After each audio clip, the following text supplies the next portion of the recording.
ভরা মৌসুমেও নদীতে কাঙ্ক্ষিত ইলিশ না পাওয়ায় চাঁদপুর মৎস্য অবতরণ কেন্দ্র বড় স্টেশন মাছঘাট পাইকারি বাজারেও বাড়ছে না সরবরাহ।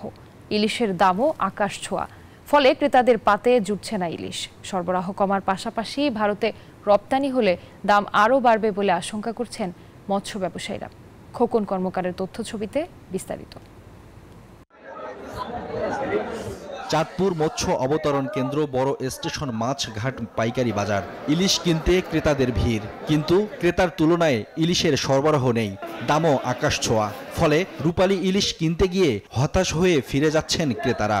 না আসলো মাছ কিনবো না এখান থেকে, মনে করছিলাম দাম কমবে, 1000-1200 টাকার পাওয়া যাবে, কিন্তু আসলে তো তাই কম না দাম। ইলিশ মাছই নাই বর্তমান, যেই পরিমাণ চাহিদা সেই তুলনায় 25% ইলিশ নাই।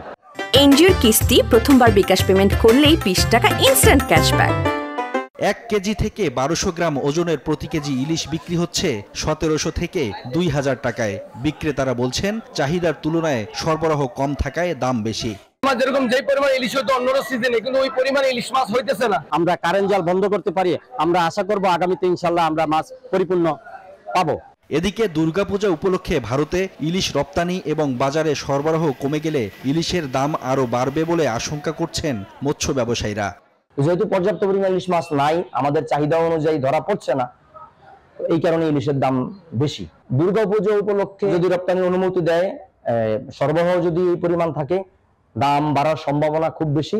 চাঁদপুরের পদ্মা মেঘনায় বছর জুড়ে ধরা পড়ে ইলিশ। এবছর 1.5 শতাধিক ছোট বড় মৎস্য আড়তে প্রতিদিন আমদানি হচ্ছে 400 থেকে 500 মন, যা গত বছরের তুলনায় অর্ধেকেরও কম। Desk report, news 24।